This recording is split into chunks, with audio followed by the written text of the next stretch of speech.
ñoom préfet laa jógee. yàlla na ko jógee. daal xaj na balaa muy jógee. mooy man mi sama jafe jóg ma rek.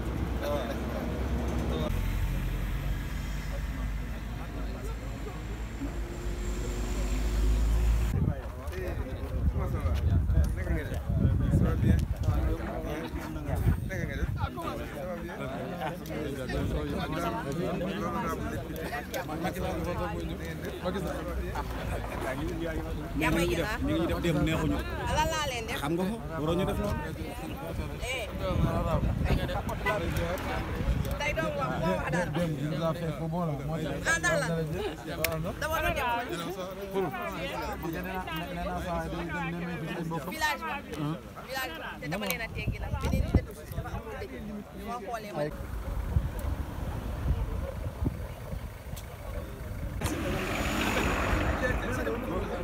Bon, vraiment, bon, parce qu'on vient de me dire que vous êtes là. Oui, le maire. Le maire est là, il faut qu'il le mette. Monsieur le maire, c'est le directeur de cabinet du ministre de la Femme. Vous allez bien? Ça va bien? Alhamdoulilah. Monsieur le président, oui. Moi, c'est ça que je voulais dire. C'est pour ça que j'avais demandé d'attendre. Je donne le signe. Tout à fait. On va donc lui demander. Hein? C'est vraiment ça.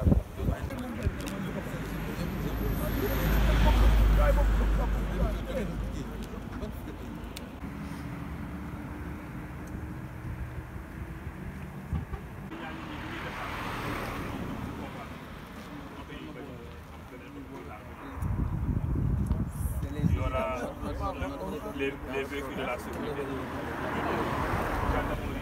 Ak commissaire bi moo ci dem c'est le maire de la commune le bu ministre bi ñëw bu ministre bi il y aura le préfet même du corps de ñenn ñi la ci topp mais bu ñu jël tal bi nañuy def ndànk donc nañ def ndànk ñëpp dugg ci convoi bi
filmé koy rey moom xol bu ñu dugg Alpha ak kii ana Alpha ñu ne la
Where is the plate? Where is the point? No, don't know my thing. Okay, the chicken house. Yes, the chicken house. Where is the chicken house? Where is the house for the chicken?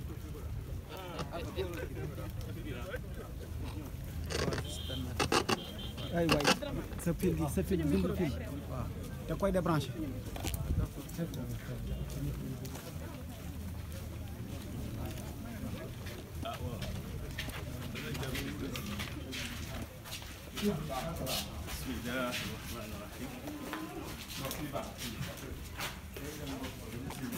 donc tey ici dans l'Institut Nourou Islam de Géoul nekk institut bu Serigne Aliou Boye fondé depuis 1976 avant benn école coranique rek la woon bu nekkoon ci biir dëkk bi mais vu le nombre croissant des élèves et besoin d'insertion il a bien voulu le rénover en l'érigeant en institut de développement daara bi moo jiitu concept de daara bi parce que na daara yoo xam ni dafa am différents profils d'entrée notamment am na benn profil classe ci daara yëpp am mooy xale bi ñëw jàng alxuraan jàng maths islamique comme la théologie loolu benn composante la mooy composante de base beneen profil d'entrée bi mooy ñun ñëpp xam nañ ni xale bi bu jàngee ba pare day soxla insérer en la vie socio-économique moom moo tax mu demandé woon à l'époque la commune de Géoul mu travaillé pour 10 hectares mu jël 4 hectares def ko espace pédagogique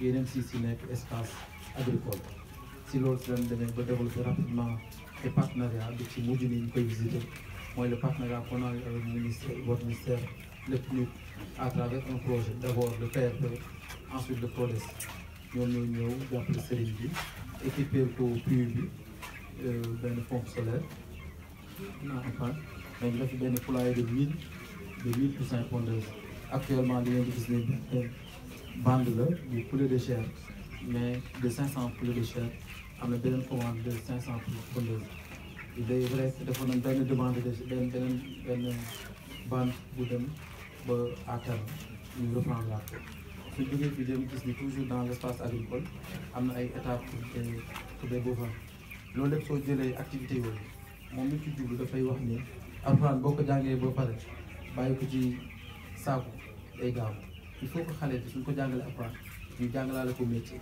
donc moom moo tax fa dugal métier yi agriculture embouche bovine agriculture notamment agriculture souple am na fi mais agriculture horticulture aussi am na aussi agriculture fruitière mais en même temps dañuy defaraale tamit régénération naturelle assistée parce que espèces yi fi nekkoon il faut ñu préserver leen beneen métier bi mooy élevage à travers l'embouche bovine ak l'embouche ovine dañ ko gis léegi donc yooyu moo nekk ay composante nekk pour le moment ak xale yi.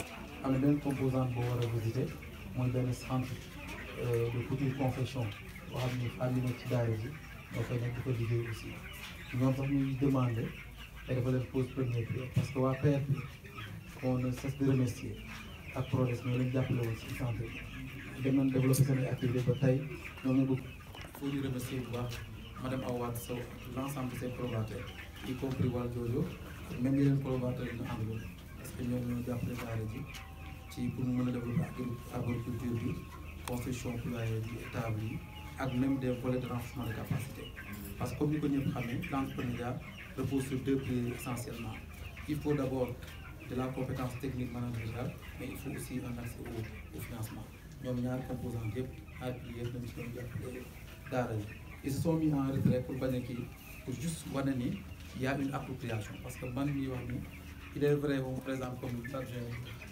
adjoint au maire mais je suis sorti de cette daara et si je suis devenu apprenti développeur c'est grâce à Aliou Boye parce que loolu la ñu jàppale ci liggéey donc moom moo tax ñu def nii comme maintenant le temps est assez court dem xool nag yi après dem ci centre bi jigéen si ñun ko après def benn petite cérémonie de remerciement maire bi la sëriñ bi wax nga wax ñu produit remercie bi ñuy sanc fii nag moom la ñu àndul sanc si fii moom fanaan na fi ci mbaar fanaan na fi ci néeg bu doyee dee doy 94 nag la ñu ñëwoon commencé fii waaye fekk nañu 76 ñu ngi doon jàngale alxuraan ñaata nit nag ñoo jàng tey métier bi ba tey ñu ngi koy def fenn muy embouche muy élevage bi ña ngi koy def fa ñu nekk ñaata nit itam ñoo jàng embouche bi ba tey bi ñu génnee ba mokk alxuraan tey ñooñe ñu ngi koy def fa ñu nekk loolu nag lañ ci jublu woon ndax li mu wax mooy alquran soo ko jàngee ba mu noppi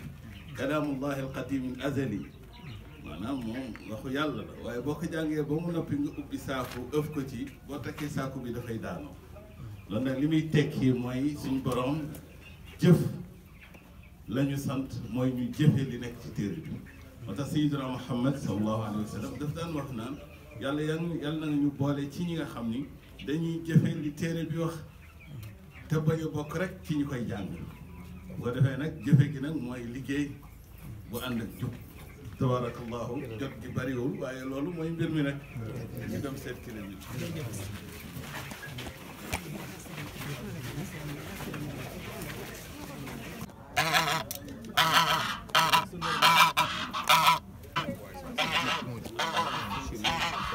une composante de la carte du projet, notre partenariat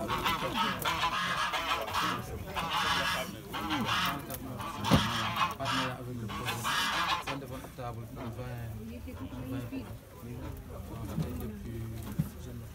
depuis 2017, on continue de vendre.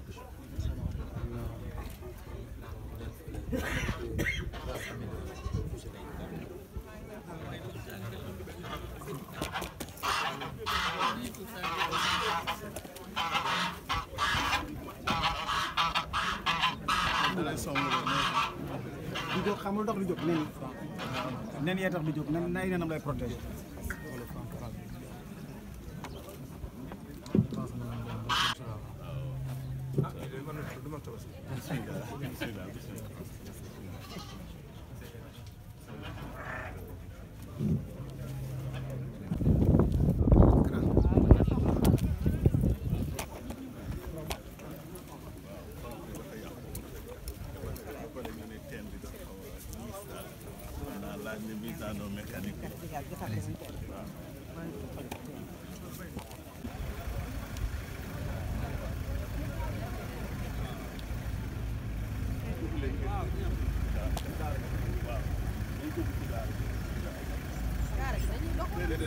mën nañoo dox mën nañoo dugal daara jàng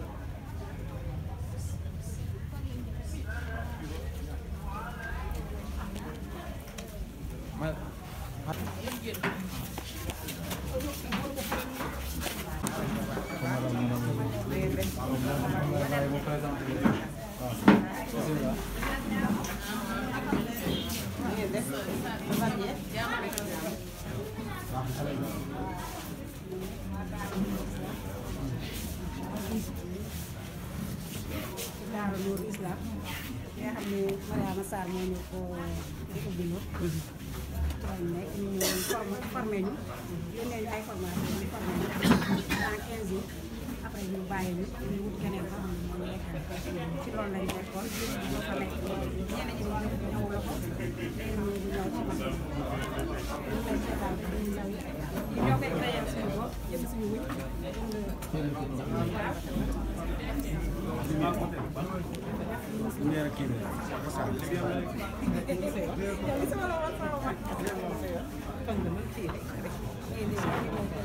daal nu si lam daal ñu ngi lay wax nag daal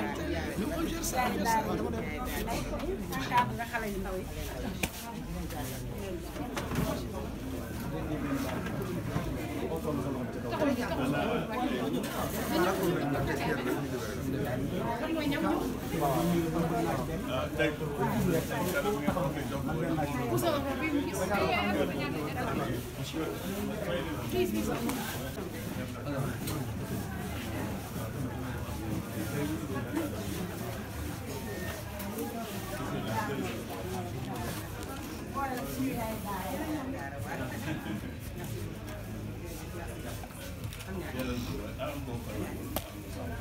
Ñaari daal ñe man may intermédiaire nga ma leen ambassadeur may ambassadeur daal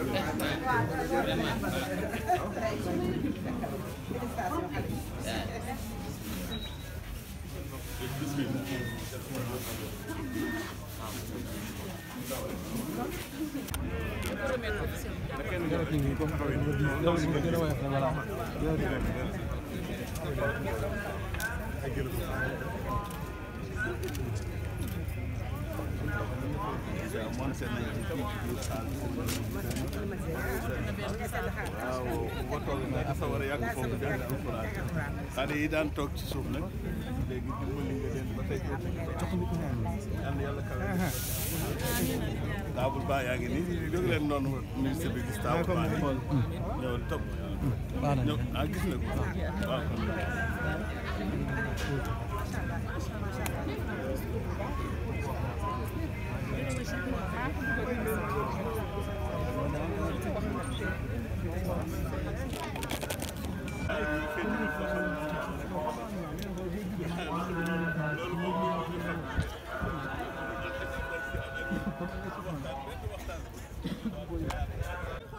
waaw amu fi non nañ jël pierre bi teg nañu teg ci waaw loolu jël pierre bi teg parce que comme mu tuñu ko foog parce que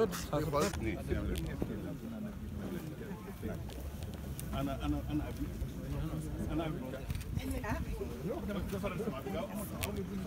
ciment ba mun na kii rek le maire devant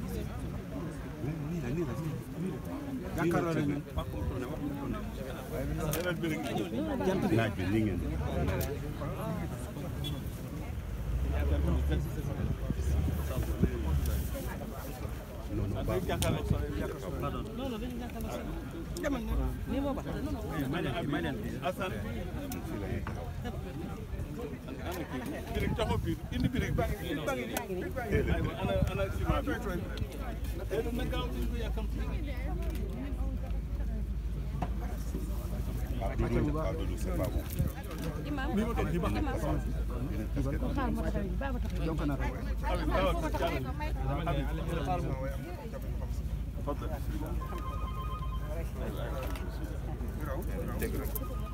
maçon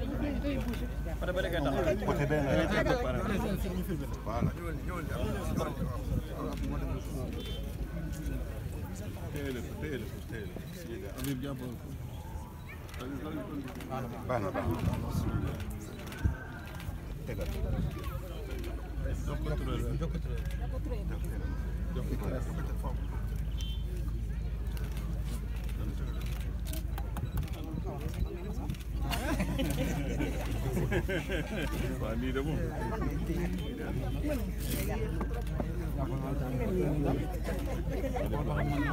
ana Dieynaba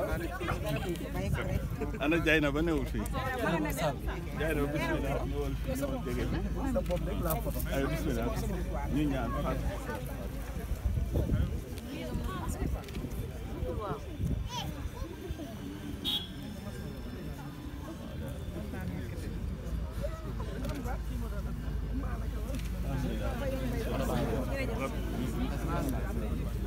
anamu léegi nag day dugg ci kaar na dugg rek dugg ci kaar ba ñëw fu ñu taxaw foofu kenn bismillah na dugg ci oto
agenda bi dafa xaw a chargé te ñi dañu amatu jot léegi waaye dañoo jaar rek nuyu la ziar la sargal la dara suñu loxo tam nga ñaanal ñu ànd ak délégation bi àndal nag ñun ñëpp samay délégation ànd ak monsieur le maire ak monsieur le préfet du département ak honorable député yi honorable au conseil ñoom la àndal te nag yàlla dogaloon ñu nekk dans la région de Louga ñëw fii di seet si jigéen ñi te nag ci ngoon incha allah ñu fas yéene dem def benn activité Kébémer jàll nag bu ma demoon ziar seet si benn daara fii ci ginnaaw daara Seydi Boy di visiter installation mi liggéey bi muy def foofu jaar nag ñëw ziar tàll suñu loxo rek nga ñaan ñu ay dara ñu dugg jàmm bu génn ak jàmm ci barke sa maam Seydina Muhammad.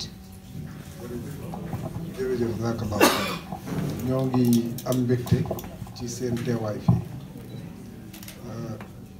di la nuyu te di la wax ne la wax dëgg yàlla soo fi jaaree du bett kenn ndax fii miin nga ko fii miin na kon boo fi ñëwee nga jaar dafay nekk loo xam ne lu yàggaam wante gannaaw loolu yëpp cër bi la yàlla dégg aussi boo fi jaaree wax dëgg yàlla ci cër boobu rek lañ lay xool di la ci ñaanal yàlla yàlla na ko yàlla sàmmale di nuyu délégation bi nga àndal di ci jiital monsieur le maire maire yi nag sax xam naa ne bari na mais suñu bos la ñuy jiital parce que waaw gis nañ ko ci délégation bi ñu koy nuyu ñu koy jox suñu nuyoo pour mu jot li ko maire yi ci des yëpp di nuyu préfet di nuyu suñu préfet ak mbooloo bi ñu àndal te di leen ñaanal yàlla yàlla leen yàlla jàppale di am ñu mbégte trop ci seen ñëw bi fii puisque li ñu ci gën a bégloo mooy da ngeen a ñëw pour di jàppale koo xam ne mu ngi góorgóorlu parce que bu ngeen waxee ne da ngeen a ñëw ci daara ji fii pour jàppale daara ji kenn ku nekk xam na ne daara moom ki ko ubbi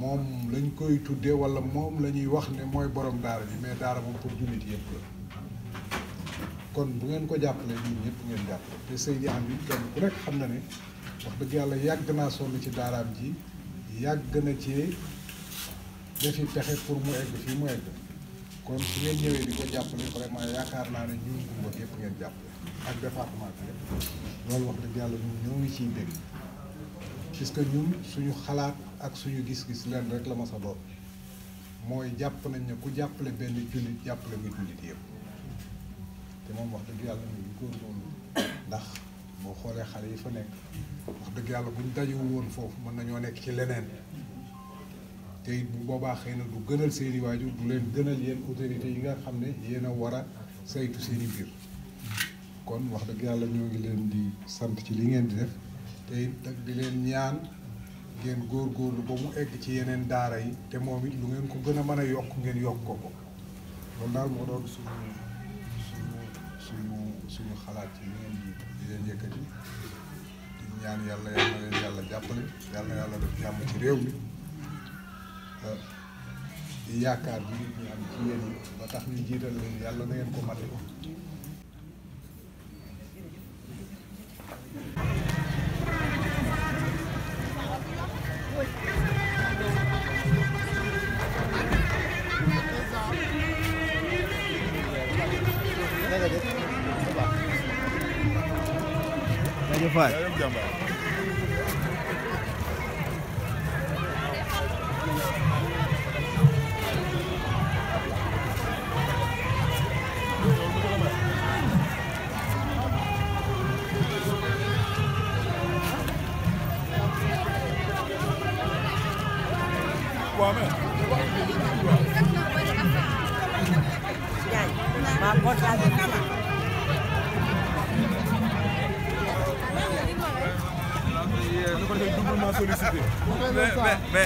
Mais tu as accéléré un peu.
ci am jox ko mais sànq dama ni leen woo kuy way nga way ab ministre bi di ñëw ah loolu mais yow daanaan nga am na laaj yoo xam ne bokkoo ci yow demal toog yow moom waaw dëgg la dëgg la dëgg la inshallah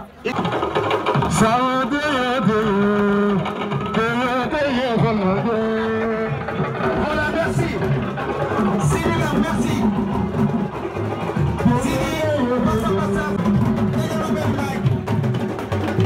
s'il vous plaît léegi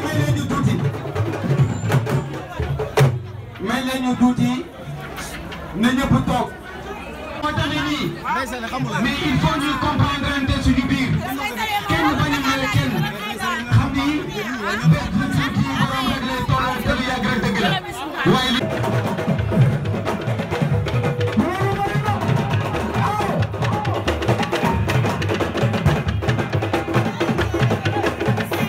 asalaamaaleykum mbokku département bu Kébémer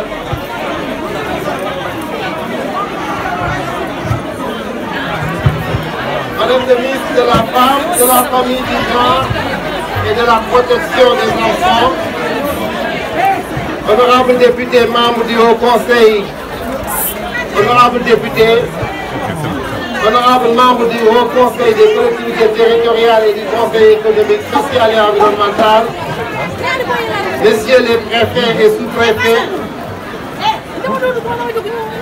messieurs les maires du département de Kébémer, mesdames, messieurs les directeurs nationaux, madame la députée du Sénat, Kébémer et du département, vous souhaitez la bienvenue ainsi qu'à la délégation qui vous accompagne. Madame le ministre, la cérémonie qui nous réunit aujourd'hui, au-delà de sa symbolique, revêt pour nous un caractère particulier.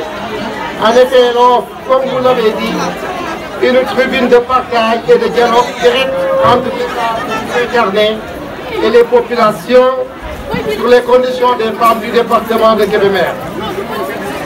Dans cette lancée, Madame la ministre, je me permets de magnifier le dynamisme et le rôle central des femmes de Kébémer dans la vie sociale et économique. Ainsi, en plus de leur fonction de mère, d'épouse, elles sont de braves travailleuses. Elles constituent une frange importante de l'économie locale et sont présentes dans l'administration et très actives dans la gouvernance locale. Elles méritent respect, considération et accompagnement dans le cadre d'un partenariat équitable. Madame le ministre, les pouvoirs publics ont depuis des décennies à travers des politiques hardies et volontaristes consenti d'énormes efforts dans le souci d'améliorer substantiellement la condition de la femme. En guise de rappel, on peut citer le plan national en faveur de la femme, la stratégie nationale d'équité et d'égalité des genres, 1 et 2, le Fonds national de crédit des femmes, le Fonds de promotion de l'entrepreneuriat féminin, l'ADER, pour ne citer que cela. Dans la même veine et au plan juridique, la loi sur la parité, la loi permettant à la femme aussi fonctionnaire de prendre en charge son époux et ses enfants, et le traitement égalitaire sur le plan salarial.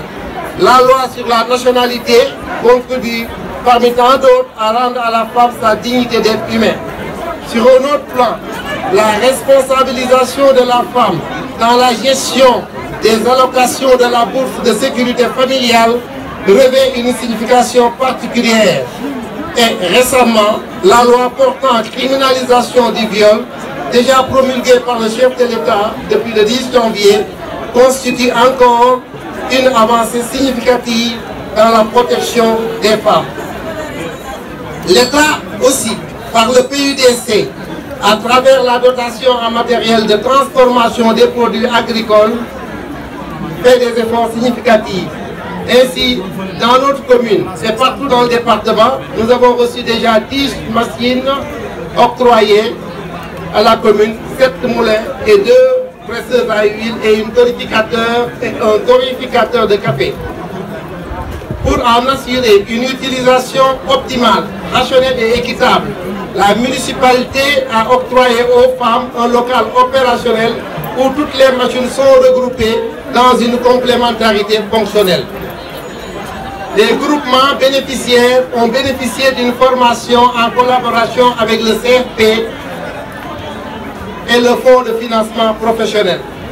Le local est équipé et fonctionnel permet depuis lors une bonne insertion des femmes dans leur secteur d'activité. 2 promotions de 20 et 18 femmes ont été formées avec des taux de 100% de réussite à l'évaluation finale de la certification. Madame la ministre, ces formations sont construites à celles organisées il y a 2 ans pour l'entrepreneuriat féminin et la gestion des associations villageoises et d'épargne. Celles-ci ont permis d'installer dans la commune plus de 50 caisses de solidarité, posant un réseau immense de femmes. Actuellement, ces braves femmes, par leurs propres moyens et épargne, peuvent bénéficier à partir de leurs caisses de prêts allant de 150 à 500 000. Aujourd'hui, dans une autre commune, il y a une véritable émergence d'entreprises de femmes dans le secteur de la transformation des céréales et légumineuses locales. Voilà, Madame la ministre, l'appui que nous avons reçu avec le PUDC. Madame la ministre, ces femmes entreprenantes se débrouillent. L'appui de l'État est en train de les booster. C'est pourquoi nous en attendons davantage de vous. Votre visite, Madame la ministre, la première du genre dans notre commune depuis l'avènement du président Macky Sall, était tant attendue. L'écho des financements aux femmes nous est parvenu. Mais voilà qu'avec votre arrivée aujourd'hui, le département de Kébémer, la commune attendent et pensent auront leur part. L'effervescence et l'engouement que les femmes ont montré durant toute la préparation de votre arrivée, de votre visite, est le témoin de l'expression de l'espoir qu'elle place en vous. Et vous sachant fidèle du terroir, la fibre familiale s'en est mêlée et le Cayor est venu vous accueillir. Madame la ministre, soyez donc avec votre délégation la bienvenue à Kébémer. Mesdames, Mesdemoiselles, Messieurs, merci de votre aimable attention. lay dalal yow ak sa délégation ci ñëw Kébémer di la wax rek ni jigéen ñi fulla ak fayda ak enthousiasme bi nga xam ni si wane nañ ko ba ñu woo Madame les ministres, chez les préfets, chez les sous-préfets du département, chers membres du Haut Conseil, chers membres du Conseil économique, social, environnemental, Madame et Monsieur les maires ici présents, chers présidents du Conseil départemental, chers présidents du Conseil consultatif, Madame, Monsieur, chers invités, assalamu alaikum. Madame le ministre, gannaaw ba ñu sante Yàlla julli ci yonent bi ñi ngi sant suñu ñaari waaju sant bu baax président de la République, le jeune président social, loyal, humble, au nom des femmes du département ñu ngi koy remercier bu baax ndax lan li mu defal jigéen ñi bi mu yéegee si depuis sa majesté bi mu yéegee si nguur bi ba léegi lan la ñu indi bourse sécurité familiale ñu nekkaat président de la République ñu joxaat ñu encore lan PUDC ñu nekkaat le président de la République viol et la criminalisation ñu nekkaat président de la République ndax lan dafa gis jigéen ñu engagé jigéen ñuy sonn jigéen ñuy daan seen doole mu ne leen fu ngeen tëddee il faut ngeen noppaliku dinaa dalal seen xel ba vol ak viol yëpp dinaa ko criminaliser. Merci monsieur le président de la République. Madame la ministre su buleetee président de la République di fi soog a yónnee financement DER jaar na fi financement des jeunes jaar na fi yow tamit nga ñëw indi say financement au nom des femmes du département. Madame la ministre dañu ñaan enveloppe bi nga indi région de Louga démb nga dem Linguère tey nga ñëw Kébémer le 6 nga nar a ñëw Louga nga nar a ñëw Louga nag enveloppe bi na Kébémer ëppale li tax ma wax ko mooy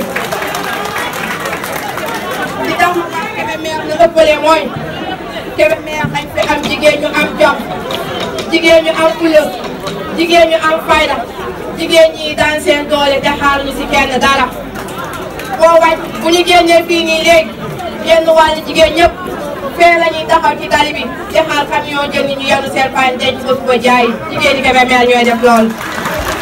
beneen bi mooy jigéen ñi ñooy demal seen bopp si ñaay bi jigéen ñee fay bay jigéen ñee koy jëli foofu indi ko fii di ko jaay ba mu jeex tàkk jël seen revenu te beneen bi mooy jigéen ñi nekk si yeneen communes yi bu fekkente ne seen revenu lan la dañuy jiw bisaab demal seen bopp xañ ci bisaab ba indi ko luuma jaay ko jëriñoo li ñu bay. beneen bi mooy bu fekkente ne seen ressource suuf la xeebuñu suuf ba ñuy am ci àll ba dañ koy jël exploité ko defal ko ba mu baax bu leen neexee def ci jiw bu leen neexee transformé ko en Chine bu leen neexee jaay noonu suuf bi ndax foofu dafay faj yu bari jigéen ñi gàcce nga laa ma ñoom.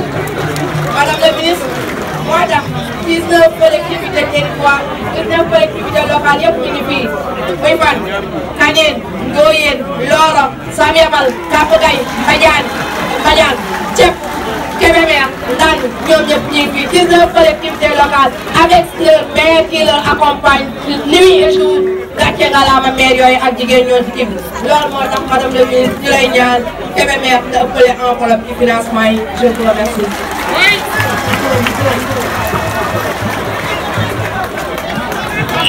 Voilà, Papa. Yes.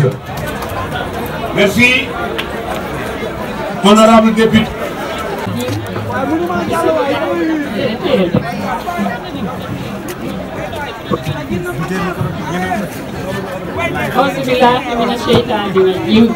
Bismillahirrahmanirrahim.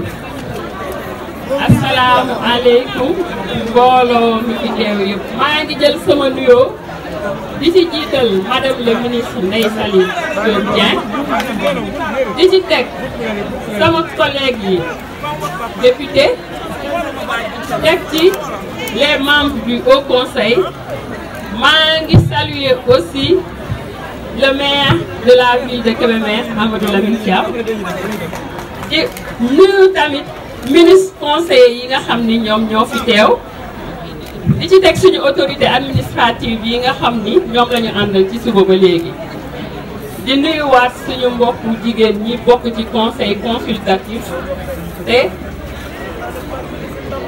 Khady Waly Faye jiite ko maa ngi nuyu tamit sama mbokku jigéen ñi fi teew yépp tey te mu am lu ñu indi madame la ministre ñu ngi lay wax soyez la bienvenue mais Kébémer vous souhaite la bienvenue mais plus particulièrement la commune de Géoul puisque dañ ñu féetewoo ba pare te danga ko wone dang ñu woo à Dakar ñu ñëw fekk le ministère de la femme nga recevoir ñu au 8e bi ñu ñëwee da nga di commune bu nekk dama indil benn jigéen bu ko représenté man li ma gën a frappé ci jour boobu da nga bàyyi ku nekk mu exprimer wu tout en respectant nag le protocole bi ñu ñëwee da ngay nag ku nekk wax li nga xam ne loolu mooy son doléance loolu mooy seen gàllankoor ci seen liggéey kon tour de table ba bañ ko defee defe naa noté woon ngeen lu bëri mu génn fa ñun nag ñun ci loolu lañ lay xaar ndax dafa am keroog loo xam ne nee naa la duma la ko fàttaliwaat ñu ak yow la woon kon ñun ak yow ñoo xam keneen xamul dama koy réitéré waat fii madame le ministre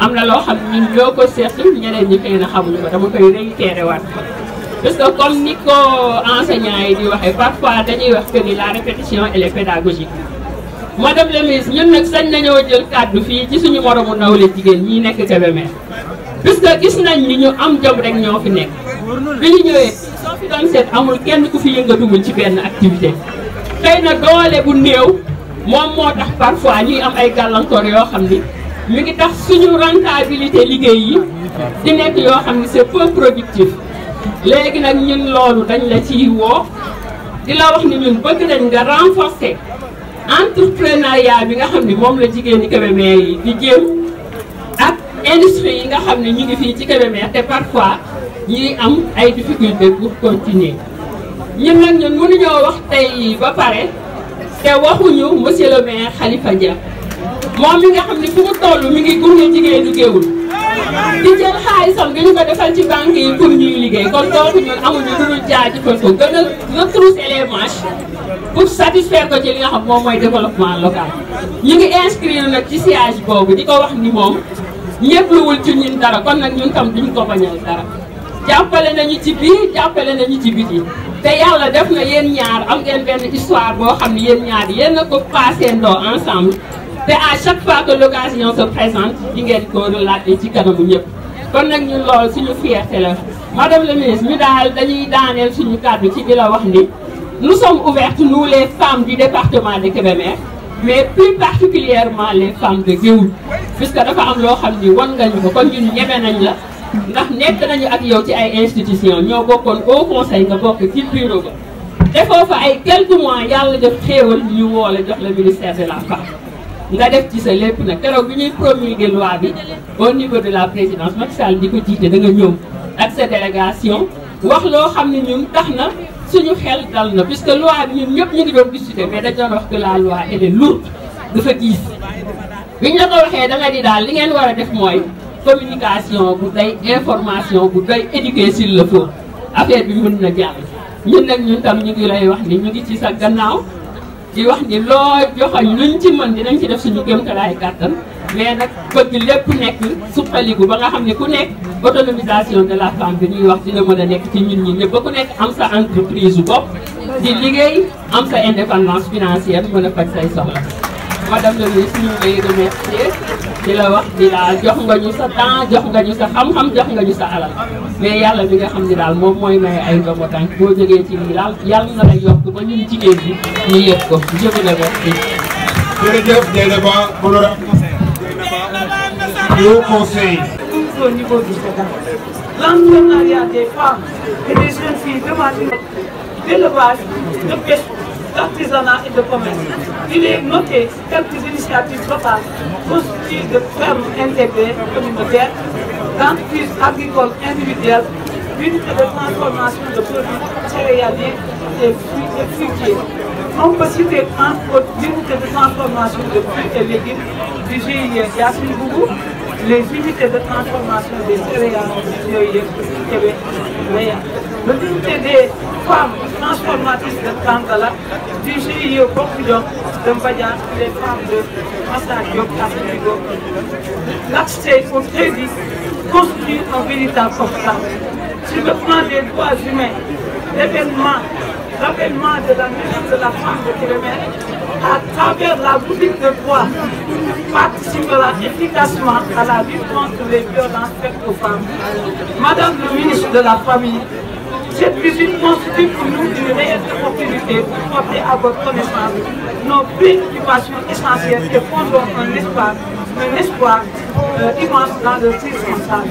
En ce sens, considérant les difficultés ci-dessus énumérées et réaffirmant notre engagement à œuvrer pour l'autonomisation des femmes du département de Kébémer, nous sollicitons de votre part le développement de plaidoyer fort pour l'accès des femmes aux fonciers et aux facteurs de production.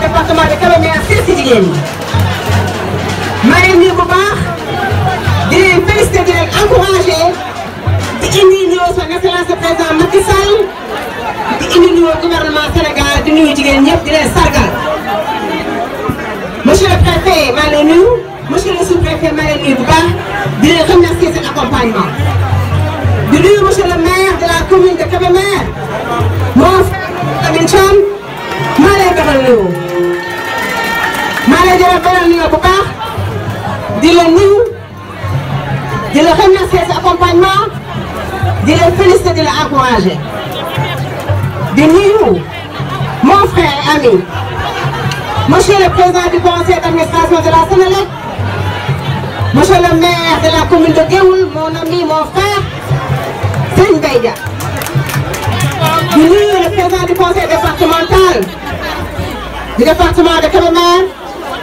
mon frère Mour Diagne Fada maa ngi koy nuyu moom tam bu baax di ko remercier moom tam ci taxawaayam ci tey bés bi di nuyu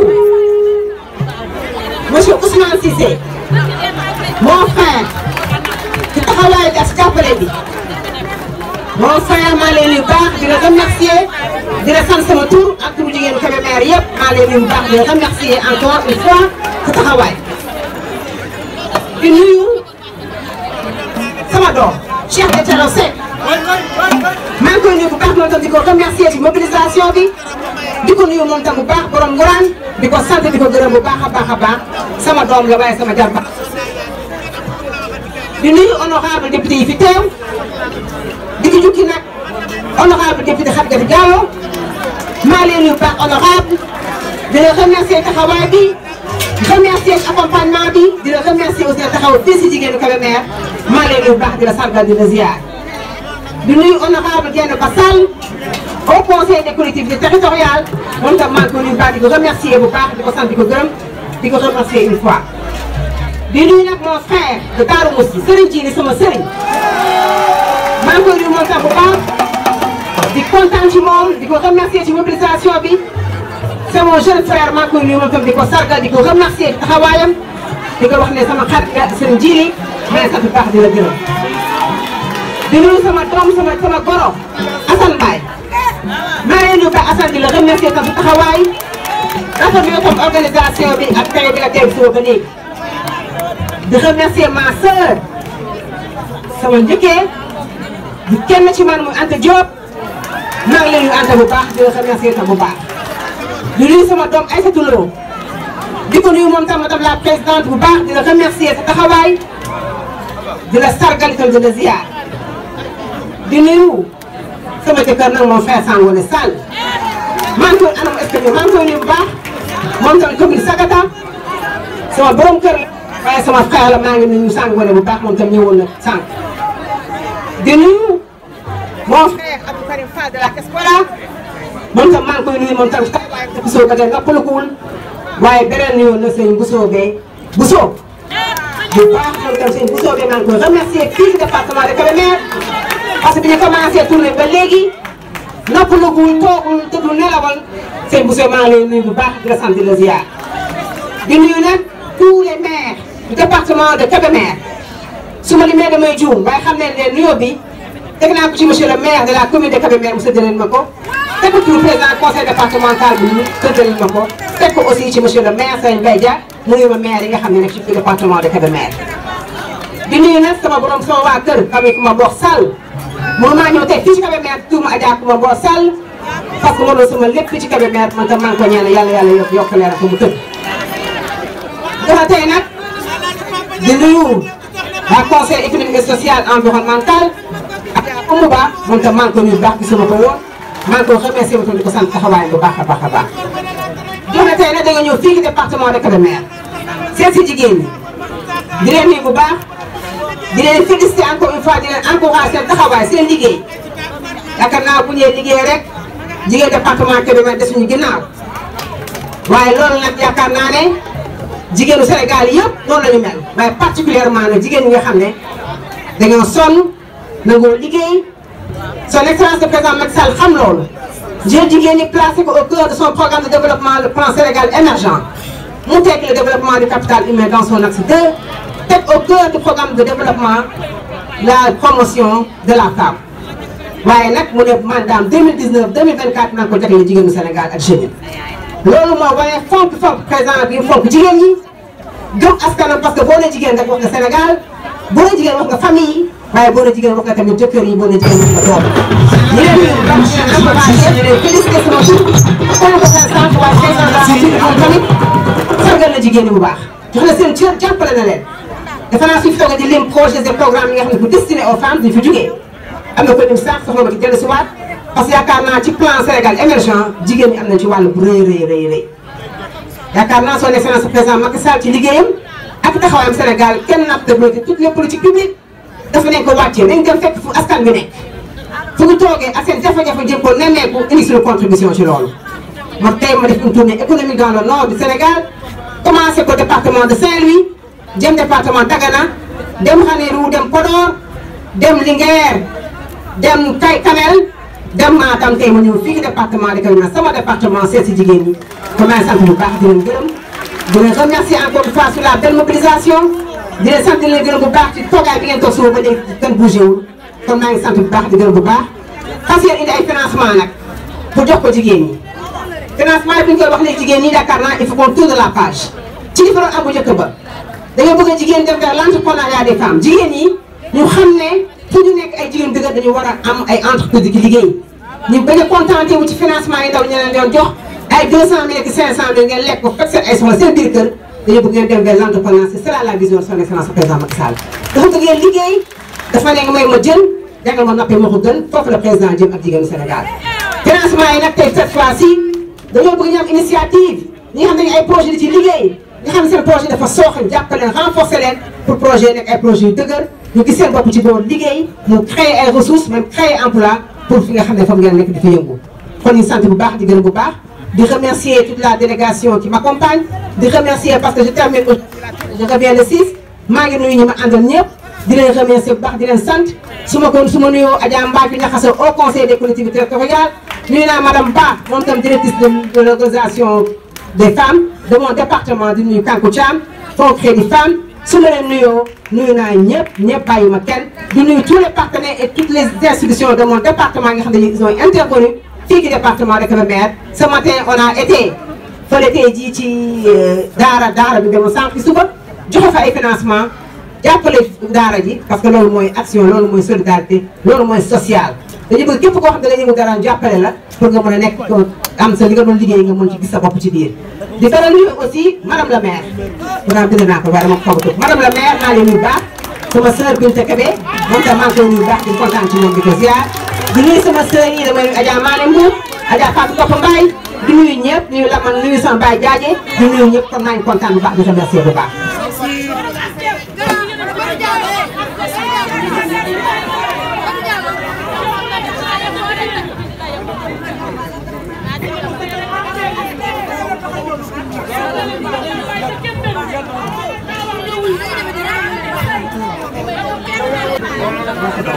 Monsieur le préfet du département de Kébémer, monsieur les sous-préfets, honorables députés, honorables membres au conseil des collectivités territoriales, honorables membres du conseil économique, social et environnemental, monsieur le président du conseil départemental de Kébémer, monsieur le maire de la commune de Kébémer, mesdames, messieurs les maires des communes, monsieur le président des conseils d'administration, mesdames et messieurs les directeurs généraux, madame la présidente du comité consultatif des organisations féminines du département de Kébémer, mes chers sœurs, leaders et membres des organisations féminines, mesdames et messieurs.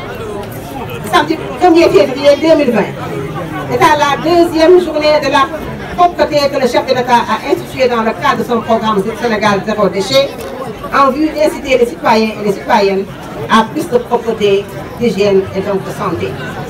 Il m'a été indiqué que les populations de Kébémer en général et les femmes en particulier ont encore bien relevé le défi comme vous l'avez également réussi cet après-midi avec cette belle mobilisation et cette bonne ambiance.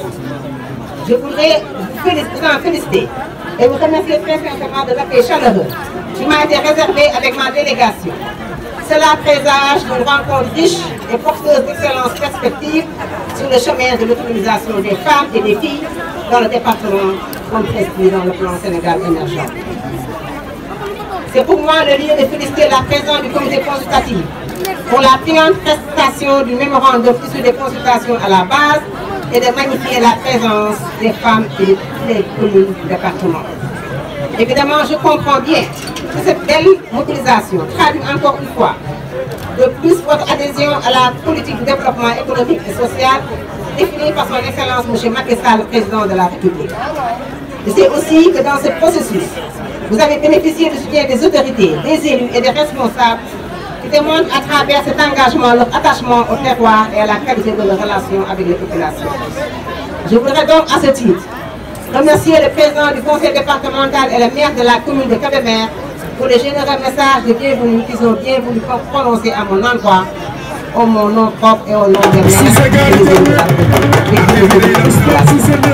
Ma tête a également de l'endroit des honorables députés des membres au Conseil des collectivités territoriales et des membres du Conseil économique, social et environnemental, ainsi qu'aux responsables politiques, dignitaires religieux et coutumiers qui ont bien voulu répondre à mon invitation. Je me permettrai de faire une mention particulière pour mon frère Serigne Daïga, maire de la commune de Géoul et du président du conseil d'administration de la Sénélec, distingués frères et sœurs, élus et responsables du département de Kébémer, comprenez ma très grande fierté de partager avec vous ce grand moment d'échange et de dialogue autour des enjeux de l'inclusion sociale et économique qui sont au cœur du plan Sénégal émergent et des programmes que l'opérationnalise. Je compte sur votre précieux soutien pour poursuivre et renforcer la belle dynamique telle que nous déroulons aujourd'hui. Dès aujourd'hui, je m'inscris dans cette perspective avec 3 mesures complémentaires. La première est relative à un appui à l'allègement des travaux domestiques et à la productivité avec une dotation en équipement composé de kits cuisine, des instruments modèles, des machines broderie, des congélateurs, des kits avicoles, des découpeuses et des moulins à mille. La deuxième mesure porte sur le développement du capital humain et sur l'inclusion sociale des femmes et des enfants à travers le programme d'émergence des familles productives et d'insertion des jeunes. C'est dans ce cadre que je viens de remettre au Dara Nouroul Islam de Géoul un lot d'équipements composé de 56 tables bancs, 2 bureaux et 2 chaises maîtres, 2 splits et 10 points lumineux d'une valeur globale de 9 millions de francs CFA. Cette intervention procède d'un appui du PNUD au renforcement des dispositifs de protection des enfants et de soutien à la scolarisation. La troisième mesure que je vous porte, mes chères sœurs et filles, est relative au financement de vos projets, avec une dotation pour le département de 100 millions de francs CFA. Dans cette somme de 100 millions, chaque commune disposera de dotations dont l'utilisation devra faire l'objet d'une concertation pour l'identification des meilleurs projets à financer en vue d'en faire des entreprises durables pour une perspective d'autonomisation économique irréversible. Cette nouvelle démarche vise à inscrire les organisations féminines et les femmes entrepreneurs des différentes communes dans des dynamiques organisationnelles concertées et inclusives, susceptibles de faire émerger des championnes au sein de l'économie locale sans discrimination de genre. J'espère vivement que le défi lié au changement de paradigme en matière de financement et projets d'insertion socio-économique des femmes sera bien relevé ici à Kébémer. C'est de cette manière que nous pourrons le mieux rendre au chef de l'État. Après l'avènement de la loi criminalisant le viol et la pédophilie, une loi qui protège et sécurise davantage les femmes et les filles, une loi pour moins d'angoisse et de psychose au sein des familles. Je compte beaucoup sur vous, femmes et filles de Kébémer, pour contribuer à la réussite de tous ces chantiers. Je vous renouvelle mes encouragements et vous donne rendez-vous très prochainement avec d'autres opportunités. Je vous remercie de votre attention. Ces cadeaux, je rappelle. Je rappelle tout simplement, Madame la Ministre, que ces cadeaux viennent bien sûr du comité de Géoul, Général Sall, n'est-ce pas, et compagnie. Évidemment, vous ont offert donc ces cadeaux qui vous seront remis par Mathieu, le ministre conseiller, donc le PCA de la Sénélec, bien sûr.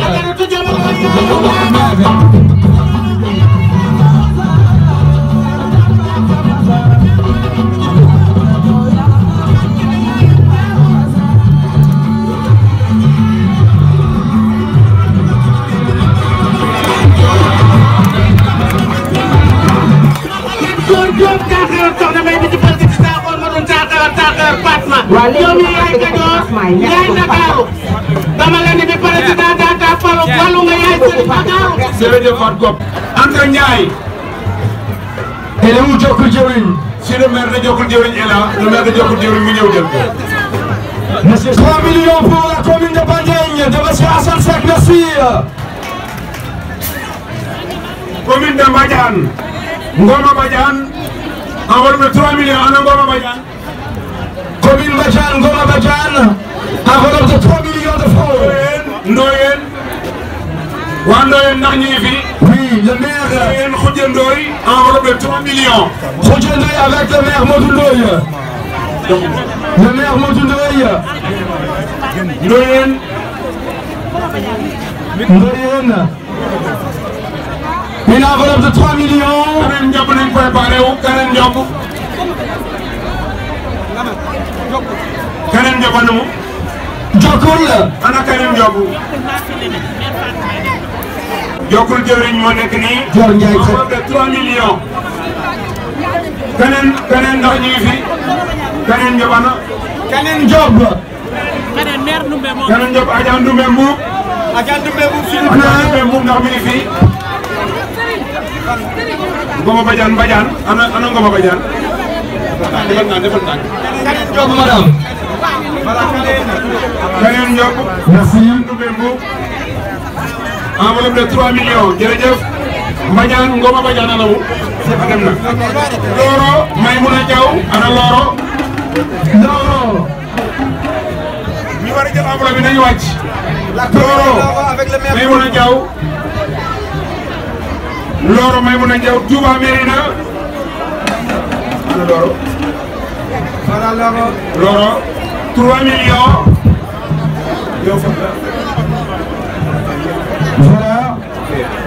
Loro. Touba Mérina. ana waa Touba Mérina. La commune de Touba Mérina. waaw mais ma il faut mu expliquer dara dama fa expliquer ba la financement ñu commencé ko joxe prestation yi joxe ki ko jox moomu ko amu ci benn pouvoir amu ci benn responsabilité ki ko jox c'est de façon symbolique joxo ci commune waaye dañ koy delloowaat ci commune bi delloowaat ko ci développement commune delloowaat ci groupement de famille identifier le projet pour mu leer ki ko jox amu ci benn responsabilité mënul dara xam nga li ma wax merci. C'est clair, madame le ministre. Loro Maymouna Diaw enveloppe de 3 millions. Touba Mérina. Touba Mérina ndax ñu ngi fi. La commune de Touba Mérina. commune de Touba Mérina ndax ñu ngi fi.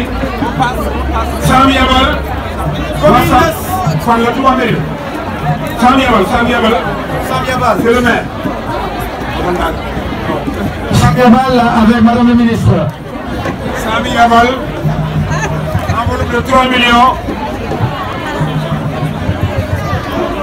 Sam Yabal. Mbacké Kadior Maguette Ndiaye. La commune de Mbacké Kadior. Mbacké Kadior Maguette Ndiaye waaw Maguette waaw. Mbacké Kadior. Mbacké Kadior 3 millions. Maguette Ndiaye Maguette jërëjëf. Daaru Marnaan ndax waa Daaru Marnaan a ngi fi. Daaru Marnaan commune de Daaru Marnaan ndax ñu ngi fi. Daaru Marnaan Ngourane ndax waa Ngourane Assou Diop a ngi fi. Daaru Marnaan aca boog Daaru Marnaan 4 millions. Daaru Marnaan commune de Daaru Marnaan 4 millions Ngourane. yow Ngourane. monsieur le maire Maodo Diop. Ngourane. kay. Ngourane waaw Ngourane ngi nii. Ngourane 4 millions moo nekk noonu. commune de Ngourane. Daaru Marnaan. ana Daaru Marnaan. Daaru Marnaan. maire de la commune de Djibi. le maire de la commune de Daaru Marnaan. le maire de la commune de Daaru Marnaan. Le maire de la commune de Daaru Marnaan est demandé. Ngourane jàll na. Ngourane oui. Ngourane a récupéré madame. Ngourane, monsieur le maire Maodo est là. Le maire Maodo Diop est là pour Ngourane. Ana Maodo.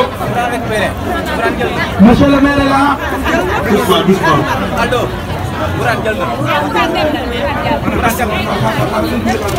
C'est le maire de Ngourane. Voilà, merci. Daaru Marnaan maintenant, Lamane. Daaru Marnaan maintenant. 4 millions de francs. 4 millions. Daaru Marnaan. Thiep. La commune de Thiep. La commune de Thiep, bien sûr, de monsieur le maire Mohamed Dia. Mbarka Diop, commune de Thiep.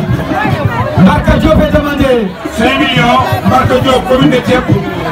Sinon, le maire est là. Mbarka Diop, commune de Thiep. Sinon, le maire de Thiep est là, Mohamed Dia. Le maire Mohamed Dia est là, Lamane. Sagata Guet, Anta Seck. Attendez pour Thiep d'abord, le maire est là. Il est là, le maire. 5 millions de francs. Une enveloppe de 5 millions. Merci. Sagata Guet, ana wa Sagata. Sagata Adja Anta Seck anamu. Sagata Guet, di sous-préfet Bamba Sayar Diop. Wala Mame Diarra Gaye, seen naa ko fi léegi Sagata Guet. Enveloppe de 5 millions, ana Anta Seck. Bon, Thiolom Fall. Gas Thiaw. Thiolom de Ibrahima. Thiolom Fall, Gas Thiaw. Ana Thiolom. Waa Thiolom Fall, Gas Thiaw. Gas Thiaw, bien sûr, de Gaddafi, merci. Sur le gaz. Gas Thiaw Thiolom. Voilà, la commune de Ibrahima. Thiolom 5 millions. Ndande, la commune de Ndande. La commune de Ndande, Adama Fall. Ndeye Astou Fall, Ndande. De Allemand Fall aussi, n'est-ce pas? Ndande. Ndande, c'est le maire lui-même.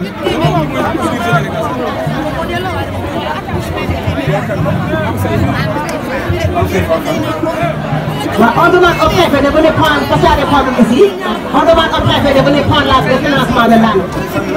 Bon, mais monsieur le préfet, mais c'est pas grave, monsieur le préfet. Le préfet est demandé.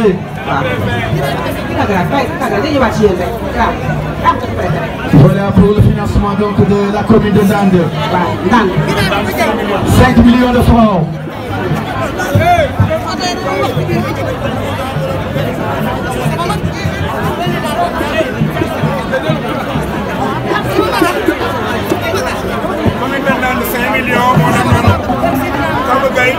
La commune de Kabougaï. Kabougaï, la commune de, du maire d'Amgaï. Kabougaï, Neywilan, Kabougaï, Neywilan est là. Voilà, Neywilan se fait accompagner du maire. 5 millions de francs pour Kabougaï. Neywilan qui arrive à Amgaï, le maire. Neywilan,